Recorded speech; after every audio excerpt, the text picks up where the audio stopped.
अगर आप da Vinci resolve में काम कर रहे हो और टाइमलाइन हैवी फील होता है या प्लेबैक स्मूथ नहीं होता या टाइमलाइन पे स्क्रब करते हुए डिले आता है, तो सबसे पहले हम सोचते हैं कि हमारा सिस्टम वीक है। पर काफ़ी केसेस में प्रॉब्लम हार्डवेयर की नहीं होती।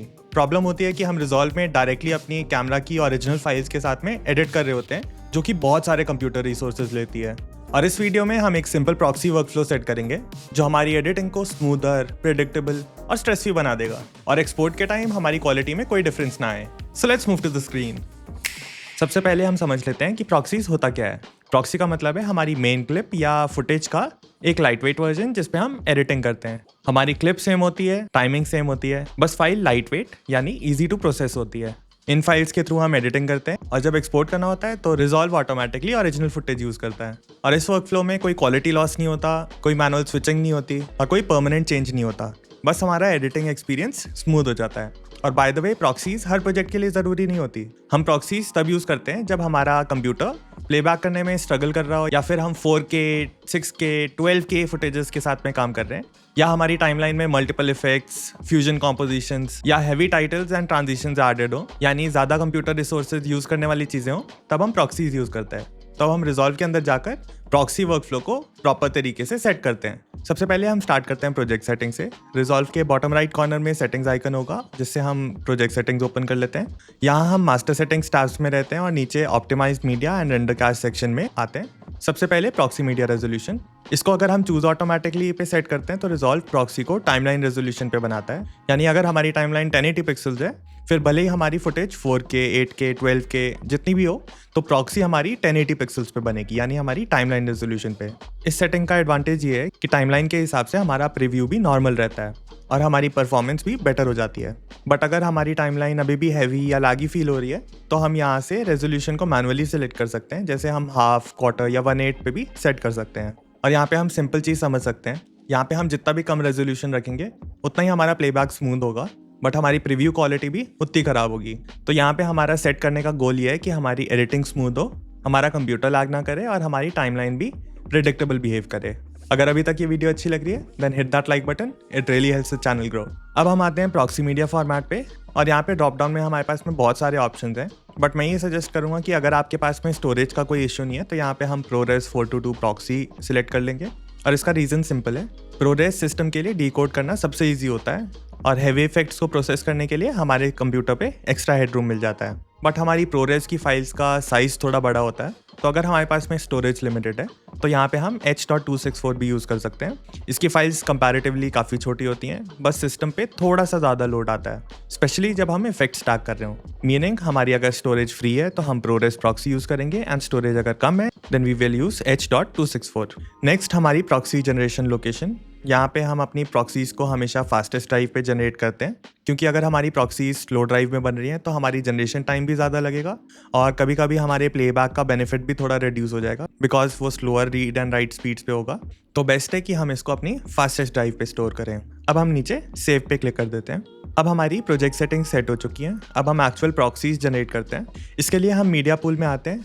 यहाँ पे हम एक क्लिप या मल्टीपल क्लिप्स या फिर पूरे फोल्डर को सिलेक्ट कर सकते हैं और हम राइट क्लिक करेंगे तो यहाँ पे हमारे पास में एक ऑप्शन होगा, proxy media, generate proxy media option आ जाएगा और इस पर क्लिक करते ही रिजॉल्व हमारी प्रॉक्सीज बनाना स्टार्ट कर देता है। और यहाँ पे हमें एक प्रोग्रेस पॉपअप दिखता है जिस पे हमारा एस्टिमेटेड टाइम भी विजिबल है, बट इस ड्यूरेशन में हम रिजॉल्व के अंदर काम नहीं कर सकते। और बाय द वे, इस वीडियो में आगे हम एक और मेथड देखेंगे जिसमें ये प्रॉक्सीज बैकग्राउंड में जनरेट हो जाती हैं, ताकि हम अपना काम रोके बिना ही एडिटिंग का काम कंटिन्यू कर सकते हैं। Coming back to the video, जैसे ही हमारी प्रॉक्सीज जनरेट हो जाती हैं तो मीडिया पूल में हमारे क्लिप के ऊपर एक HQ आइकन दिखने लग जाता है। इसका मतलब है कि हमारे पास में अभी ओरिजिनल क्लिप भी अवेलेबल है और प्रॉक्सी भी अवेलेबल है और रिजॉल्व अब दोनों के बीच में ऑटोमेटिकली स्विच कर सकता है। अब सबसे इंपॉर्टेंट पार्ट है, टाइमलाइन के ऊपर हम व्यूअर के राइट साइड में एक प्रॉक्सी हैंडलिंग ड्रॉप डाउन होता है। यहाँ हमें 3 ऑप्शंस मिलते हैं। यहाँ पे हमारे पास में प्रेफर प्रॉक्सीज है, जिसका मतलब है कि अगर हमारे क्लिप की प्रॉक्सी अवेलेबल है तो रिजॉल्व हमारा प्रॉक्सी यूज़ करेगा एंड अगर प्रॉक्सी नहीं है तो रिजॉल्व हमारी ओरिजिनल फुटेज यूज़ करेगा और एडिटिंग के टाइम ये बेस्ट ऑप्शन होता है। Then the second is prefer camera originals. ये ऑप्शन हम तब यूज़ करते हैं जब हमें क्वालिटी चेक करना हो या कलर ग्रेडिंग करते टाइम बेटर डिटेल्स के साथ में हम ग्रेडिंग डिसीजंस ले पाएँ या हमें अपना फाइनल लुक रिव्यू करना हो। और इस मोड में रिजॉल्व ओरिजिनल फुटेज को प्रेफर करता है। अगर हमारी ओरिजिनल ऑफलाइन हो तब ये प्रॉक्सीज यूज़ करता है। बट हमारी ओरिजिनल फाइल्स यूजुअली ऑफलाइन नहीं होती हैं, तो this is going to use our originals files. Then disable proxies, इसका मतलब है कि रिजॉल्व सिर्फ ओरिजिनल्स यूज करेगा। ये ऑप्शन मोस्टली फाइनल चेक्स या ट्रबल शूटिंग के लिए होता है, डेली एडिटिंग के लिए इसको यूज करने की कोई जरूरत नहीं होती। अब हमारा ये क्लियर हो गया है कि टाइमलाइन के अंदर प्रॉक्सीज और ओरिजिनल फुटेज के बीच में हम कैसे स्विच कर सकते हैं।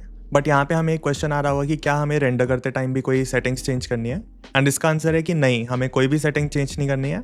DaVinci Resolve by default render के टाइम पे ओरिजिनल फुटेज यूज़ करता है, यानी हमें एक्सपोर्ट करते टाइम कोई भी सेटिंग चेंज करने की कोई ज़रूरत नहीं होती। प्रॉक्सी वर्कफ्लो सिर्फ एडिटिंग के लिए होता है। और बाय द वे काफ़ी लोग प्रॉक्सी की जगह प्लेबैक रेजोल्यूशन चेंज कर देते हैं। प्लेबैक रेजोल्यूशन सिर्फ हमारे व्यूअर का प्रीव्यू को डाउन स्केल करता है, और प्रॉक्सी वर्कफ्लो हमारी पूरी टाइमलाइन को लाइटर बना देता है। और ये दोनों अलग चीज़ें हैं।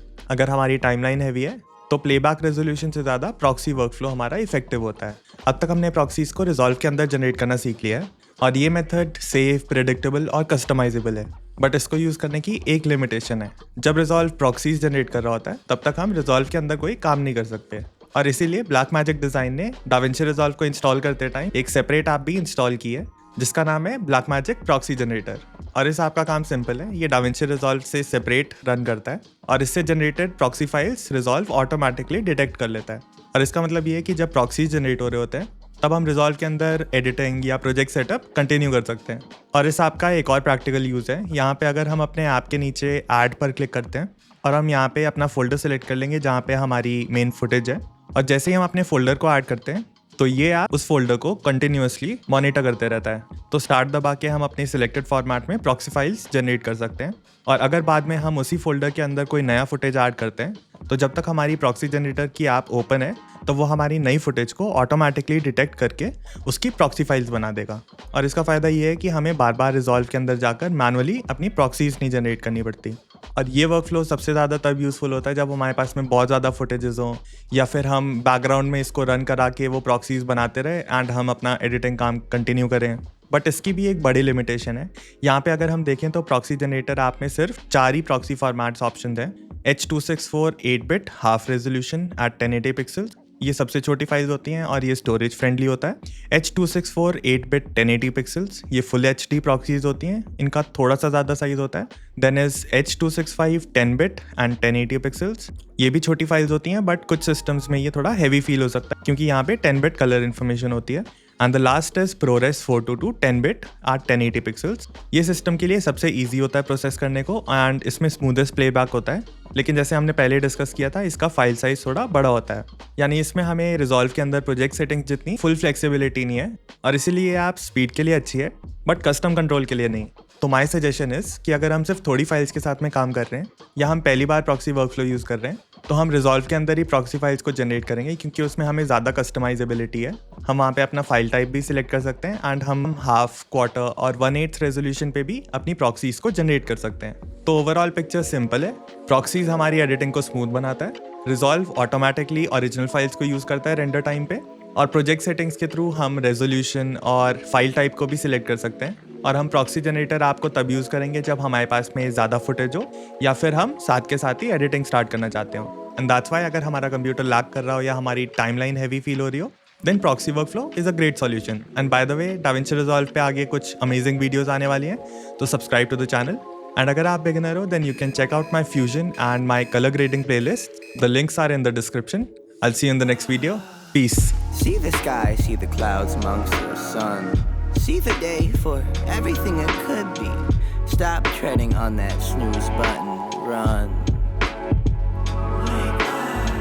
Open your eyes and see everything it was.